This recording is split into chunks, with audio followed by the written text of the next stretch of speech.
Kalau nak beli emas di Babi Gold, ada 3 cara utama: direct purchase, easy payment purchase dan gap. Apa beza dia? Jom saya ringkaskan.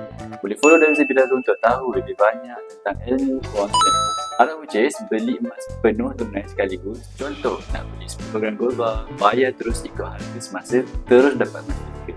Easy payment purchase macam asuran 6 ke 10 bulan. Boleh lock harga emas sekarang, bayar sikit-sikit sampai habis, dapat emas fizikal.